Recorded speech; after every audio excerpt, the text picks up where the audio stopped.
punya sistem demokrasi. Oh ya, ya, Nah, ya. tapi sistem istilahnya orang bilang pengkudetaan. Oh, pengkudetaan. Ya, Oh, karena jadi sistem pengkudetaan. kalau mau diganti pemerintahan.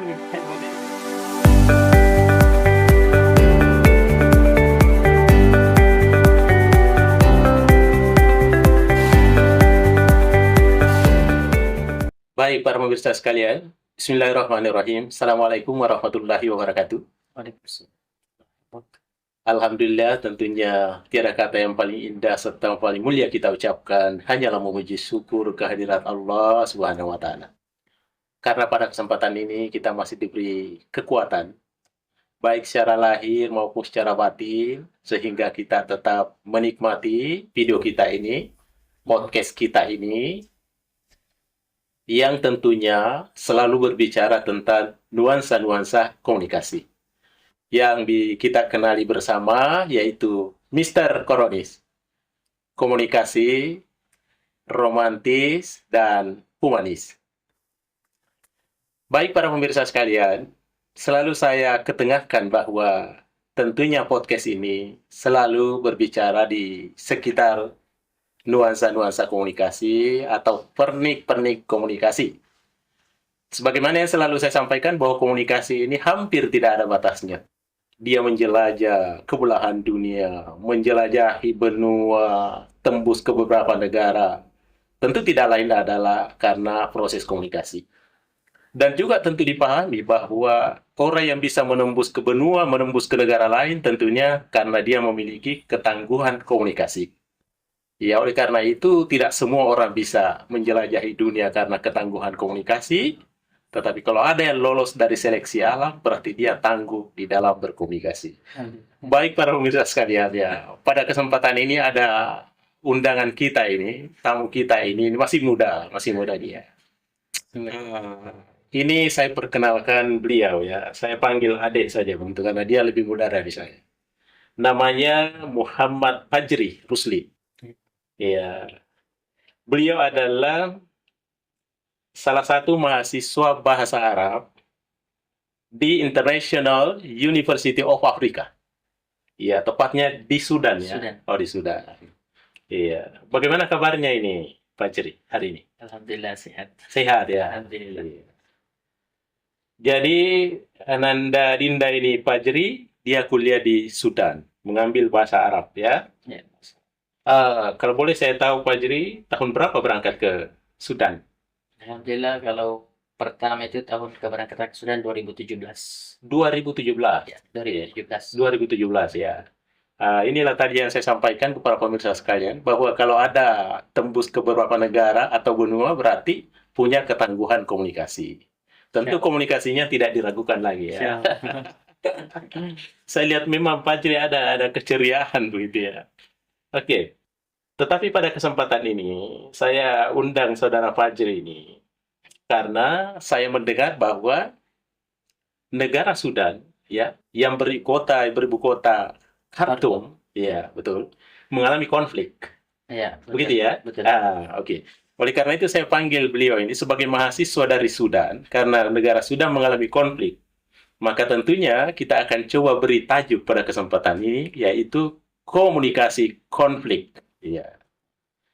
Baik, para pemirsa sekalian, tentunya saya akan bicara dengan adik Fajri, Muhammad Fajri ya, sekitar 15 menit ke depan.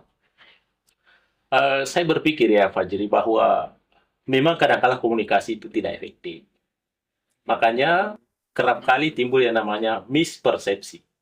Iya, dan ujung-ujungnya kadang-kala terjadi miskomunikasi.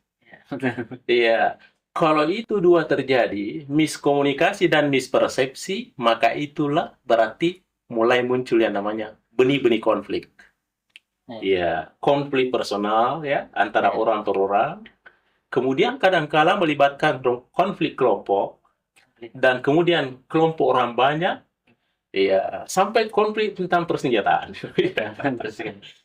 Ini, kalau saya mau tahu ini, bagaimana sesungguhnya ya di Sudan ini, kenapa sampai bisa lolos ke negara Sudan ini, Saudara Fajri? Boleh ceritakan secara singkat supaya ada motivasi kepada audiens kita ini. Silakan. Oke, alhamdulillah pertama kemarin istilahnya bukan mau dikirim ke Maroko, Oke. tapi bukan Sudan, Bukan Sudan, bukan Sudan. ke Maroko. Pertama ke Maroko, Oke. tapi ada guru saya, mudir saya yang di pondok. Kebetulan saya alhamdulillah lulusan Malaysia juga. Oh, lulusan Ya, Malaysia. saya 8 Oke. tahun di Malaysia di Pulau Pinang, tepatnya di Pulau Pinang. Pulau Pinang. Pulau Oke. Pinang, orang Pinang. Paham, paham saya. Ya. Oke. Dan di situ pertama langsung dia ajukan kalau mau cari yang bahasa bagus, yang masih bersih, yang masih istilahnya pakai bahasa kita ke Sudan, Ke Sudan. ke Sudan. Oh, itu mudirnya yang rekomendasikan ke sana. Ya, direkomendasikan. Berarti Pengurusannya itu secara pribadi lah. oh pribadi-pribadi lah Pribadi, ya. saya pribadi. Berarti ada komunikasi yang baik tentunya. Bisa sampai di Sudan begitu ya. Iya. Satu pun di sana kan yang hubungi juga ada kakak angkat saya yang hubungi ketua pelajar di Sudan. Di Sudan. Kebetulan ketua pelajar di Sudan itu adalah orang Sulawesi sendiri. Orang Sulawesi. Oke, baik. Tentu ya, awal kehadiran di Sudan ini kan perlu orang berkomunikasi, beradaptasi dengan lingkungan ya. Ketika hadir di Sudan, apa yang terjadi di sana ya, Iya. Pak Jerry? Ketika Iya, awal 2017 itu ya. Iya. Oke. Kalau dikatakan mau beradaptasinya itu ya pertama karena dalam mental sendiri, mental istilahnya luar dalam sudah disiapkan sebelum berangkat ke Sudan. Cara lahir dan batin. Secara lahir dan batin. Dikatakan sebelum ke sana kan mudir dengan kebetulan juga anak mudir saya itu berkuliah di Sudan. Oh, oke. Nah, dia menjelaskan Sudan begini, situasinya begini. Maksudnya di Sudan ini adalah satu negara yang panas. Yang ekstrim, cukup ekstrim. Dikatakan cuaca di antara negara Arab yang paling panas dikatakan Sudan lah. Cuacanya masuk ekstrim. Oh, yang paling panas di Sudan paling ya? panas. Itu sampai berapa derajat itu di sana ya? Kalau panasnya itu inti musim panas itu di bulan Ramadan sampai 50 lebih. Wow. Iya, luar biasa ya panasnya itu ya. Dan mau dikatakan panasnya karena tidak ada pepohonan. Tandus ya, gersang ya. Oleh karena itu saya pikir ya perlu ini ya untuk beradaptasi dengan lingkungan ya. Seperti yang saya bilang tadi kan katanya yang pertama itu sebelum sana memang ditanamkan mental-mental yang keras lah. Sebenarnya kata Sudan ini tidak ada apa-apa, tapi Sudan ini ada negara panas dan mungkin orang bilang yang paling saya ingat itu di Sudan itu hanya makan nasi 1 kali seminggu. Itu tepatnya hari Jumat saja. Hari Jumat saja makan nasi ya. Terus hari-hari lain itu makan apa? Dan kan ke sana lebih utamanya makanan pokok mereka ada roti gandum. Roti gandum. Jadi ya begitulah. Waktu ke sana sebelum ke sana kata nanti makan nasi 1 minggu 1 kali. Di sana tidak ada toko-toko untuk beli-beli begini. Jadi di dalam hati begini kayak akan terjadi. Tapi ya karena niat dan tekad Bismillah saya bisa jalani. Akhirnya lolos kan. Ke sana alhamdulillah waktu ke sana memang sebenarnya tidak sesuai apa yang diceritakan. Diceritakan itu terlalu buruk. Karena jadi akibat cerita terlalu buruk yang diceritakan itu jadi rupanya tidak seperti apa yang diceritakan, masih lumayan bagus lah dibanding apa yang diceritakan. Jadi mental sudah terjaga. Jadi mental begini alhamdulillah berarti mentalnya melebihi dari apa yang ada di lapangan ya. Bagus. Oke. Tapi kemudian ya saudara Fajri ya, adik Fajri ini, itu kenapa sampai ya begitu kuliah di sana, kenapa tiba-tiba terjadi konflik di Sudan itu ya? Nah, itu kira-kira faktornya seperti apa itu ya? Kalau yang pertama itu faktor konflik jauh-jauh sebelum tahun ini juga, yang dulu-dulu ya memang terjadi konflik. Pernah memang terjadi konflik. Sering terjadi konflik. Dan apalagi di negara Sudan tersebut tidak yang seperti yang saya tahu dan diberitahu juga karena Sudan itu kan tidak punya sistem demokrasi. Tapi sistem istilahnya orang bilang pengkudetaan. Pengkudetaan. Ya. Jadi sistem pengkudetaan. Jadi kalau mau diganti pemerintahan, kudeta dulu. Ya, seperti yang saya tahu ya gitu. Bukan pemilu ya begitu. Bukan pemilu. Jadi kalau orang tidak bisa dikudeta, tidak bisa turun dari tahta kekuasaannya. Tidak bisa turun, dengan bertahan. Gitu. Dia bertahan. Oke. Terus itu termasuk benih-benih konflik ya. Bagaimana proses komunikasi yang terjadi, interaksi sesama warga ketika terjadi konflik itu? Anda kan sebagai mahasiswa Indonesia ya. Itu bagaimana kejadiannya waktu itu ya? Di mana kita berada? Bagaimana komunikasi interaksi di antara sesama? Kalau baik warga pribumi maupun warga asing.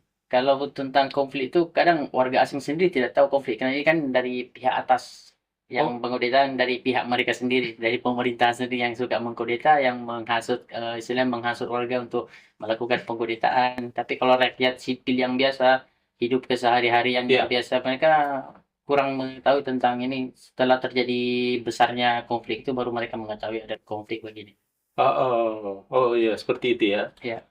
Terus itu kan pada saat terjadi konflik ya, tentu komunikasi bisa tersumbat ke sana kemari ya. Termasuk dalam hal pendidikan pasti terganggu ya, pendidikan Sih sangat terganggu. sangat terganggu. Lah, ketika terjadi konflik itu, bagaimana upaya yang kita lakukan itu sehingga untuk mengatasi konflik yang ada? Karena ini konflik di depan mata ini, Ya. termasuk kampus-kampus kan mesti tutup ya karena konflik. Kira-kira begitu ya? Ya. Dan bagaimana sebagai warga negara Indonesia ya yang berangkat ke sana? Ya. Kalau secara umumnya kalau terjadinya konflik memang seperti yang dikatakan tadi memang akan berdampak besar kepada mahasiswa. Dan Berdampak ya. berdampak besar. Oke. Apalagi yang mau kita ketahui juga teknologi sana masih kurang. Untuk mengadakan sepertinya classroom itu masih kurang mereka teknologi tentang itu. Teknologi komunikasi. Ya, teknologi komunikasi di dalam kampus sendiri ya terutamanya. Nah, waktu ada konflik itu pihak kampus memang mengambil tindakan cepat untuk menjaga tidak terjadinya ini kan sesuatu yang tidak diinginkan kepada pelajar. Jadi mereka meliburkan pelajar dan juga sebagai kita warga negara asing ya utamanya warga negara Indonesia ya kedutaan sendiri itu langsung memberi imbauan untuk tetap stay aman di rumah kan. Jadi bukan hanya dari pergerakan mahasiswa Indonesia sendiri, bukan hanya dari pergerakan, tapi ada komunikasi instruksi ya ada dari pihak pemerintah Indonesia. Ya, pemerintah Indonesia sendiri, dubes yang di sana kan langsung memberikan instruksi ya. Apakah di Sudan itu ada dubes juga tersendiri? Ya, ada dubes tersendiri. Duta besar Indonesia ada duta besar Indonesia. Dia bukan dari Mesir begitu ya? Bukan dari Mesir. Bukan. Beda seperti kalau yang seperti saya tahu kalau di Yaman itu kan kalau di Yaman mereka yang tidak ada dubes. Di Yaman tidak ada dubes ya? Tapi kalau di Sudan ada dubes ya, duta besar? Pada sana ada duta besarnya. Oh iya. Jadi bagaimana waktu itu komunikasi yang disampaikan oleh pihak duta besar Indonesia ya? Kalau pihak waktu konflik terjadi? Ya mereka langsung memberikan himbauan untuk tetap berjaga-jaga, tetap di rumah. Kalau seandainya memerlukan sesuatu yang mengharuskan keluar, kita bisa menghubungi pihak-pihak kedutaan untuk membantu. Jadi seandainya kita perlukan sesuatu, pihak kedutaan akan mengirim orang dari kedutaan untuk memfasilitasi kita untuk membantu lah. Oke. Terus mungkin pertanyaan terakhir ini, bagaimana ceritanya sampai Fajri lolos dari sana? Ini harus cari perguruan tinggi di Indonesia. Apakah memang di sana sudah tidak memungkinkan ya untuk meneruskan pelajaran itu ya? Bagaimana sih?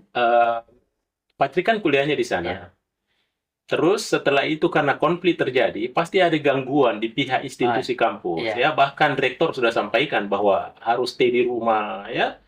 Mungkin juga ada himbauan dari kedutaan besar Indonesia bahwa kalau mau pulang ya dievakuasi pulang. Seperti itu kira-kira. Kalau tidak karena terjadi konflik ini, memang semenjak terjadi konflik ini warga negara Indonesia memang stay di rumah, dan karena konfliknya langsung membesar, bukan kecil.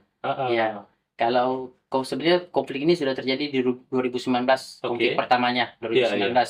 Nah, di 2019 itu memang pemutusan internet lah. Jadi kita di rumah, stay di rumah, jadi kita tidak bisa menghubungi pihak kedutaan atau apa. Jadi kita stay di rumah mencari aman.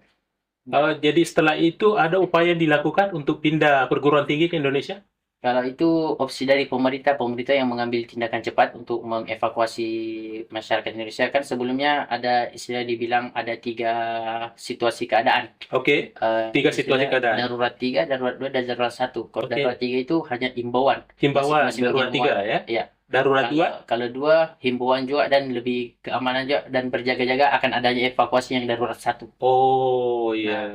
Jadi, kalau darurat 1 itu lampu merah sudah untuk evakuasi langsung. Evakuasinya. Jadi pada saat itu pemerintah Indonesia evakuasi warga negara di sana, khususnya yang kuliah, kemudian diinstruksikan supaya pulang ke Indonesia. Dan dicarikan difasilitasi kampus-kampus di Indonesia. Ya, yang memfasilitasi kampus di Indonesia. Oke. Jadi dengan demikian teman-temannya sudah tersambung di semua perguruan tinggi di Indonesia, Pak Jiri. Alhamdulillah.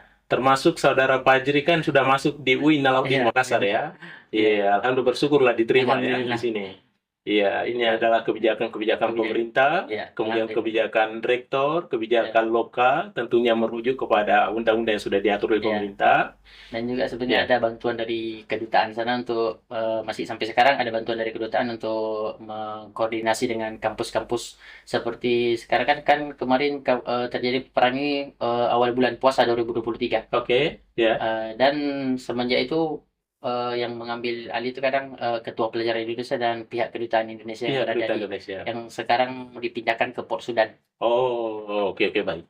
Baik, para pemirsa sekalian, ini menarik ya, tapi mengharukan, tapi juga membanggakan ya. Ini adik kita ini, saudara Muhammad Fajri sudah menerobos sampai ke Sudan. Saya berpikir bahwa mungkin ada sesuatu yang disampaikan ya. Ada kata kunci 1 menit. Apa yang mau disampaikan kepada audiens kita ini terkait dengan konflik di Sudan ini? Silakan. Kalau ya Ya. kita sebutnya sebagai pelajar di Ya. Sudan atau pelajar khususnya untuk di Timur Tengah walaupun bukan di Sudan, Oke. memang jangan terlalu kita berespektasi tinggi tentang negara itu yang di mana-mana negara pasti ada konflik masing-masing lah. Iya, iya. Utamanya negara Timur Tengah ya yang seperti yang kita tahu salah satunya juga Sudan, Palestina gitu kan pasti ada gangguan yang jadi kita harus tetap sabar untuk menghadapi segala cobaan yang akan datang karena kadang kita berespektasi kita tidak akan tahu adanya perang itu. Ya. Kan la ya'rifu maza taksibu gadan. Kita tidak akan mengetahui apa yang akan terjadi ke depannya. Iya, betul. Jadi itu kita satu masih menyiapkan mental lah, Iya. menyiapkan mental Bersiap-siap. siap-siap Berjaga-jaga. menyediakan payung sebelum hujan. Oh. Baik-baik, saudara Fajri ya. Ini menarik sekali para pemirsa sekalian. Cuma durasi waktu kita ini 15 hingga 17 menit ya. Saya pikir ini menarik ya. Saya katakan tadi menarik tapi mengharukan juga ya. Cerita adik Fajri ini ya. Dari Sudan ya, menjalankan perkuliahan di sana. Mungkin saya buat satu narasi kunci terhadap ini. Tentunya saya tidak simpulkan bagaimana tentang komunikasi konflik ini yang terjadi di Sudan ini, konflik yang terjadi. Tapi saya mau kuatkan ya narasi-narasi saudara Fajri bahwa di dalam komunikasi romantis itu Fajri, cinta itu tidak selamanya dimiliki. Ya betul. Iya. Tetapi berusahalah mencintai apa yang sudah dimiliki ya. Iya, jadi ketika kita berangkat ke Sudan itu adalah sesuatu harapan, sesuatu cinta. Tapi kadangkala setelah tiba di lokasi di lapangan kadangkala tidak sesuai harapan. Ya. Tapi kita harus belajar mencintai juga ya. Karena konflik yang terjadi itu bukan hanya semata-mata untuk menjadi gangguan semata. Ya. Tapi kadangkala konflik yang terjadi itu menjadi pemacu Ya. dan pemicu untuk menerajui ke depan prestasi yang gemilang. Iya, saya pikir itulah merupakan kata kunci kita pada kesempatan ini. Baik para pemirsa sekalian, terima kasih atas segala perhatiannya. Terima kasih kepada adik Fajri ya, sudah siap menemani kita di Mr. Koronis, komunikasi romantis dan humanis. Baik para pemirsa sekalian, demikianlah saya sampaikan. Tentu saya berterima kasih kepada semuanya sudah menikmati channel YouTube kita dalam podcast pada kesempatan ini yang tentunya terkait dengan persoalan komunikasi konflik. Dan tamu kita pada hari ini saya perkenalkan tadi bahwa luar biasa dari Sudan, mahasiswa bahasa Arab pada International University of Africa di Sudan. Baik para pemirsa sekalian, demikian saya sampaikan. Terima kasih atas perhatiannya. Assalamualaikum warahmatullahi wabarakatuh. Waalaikumsalam.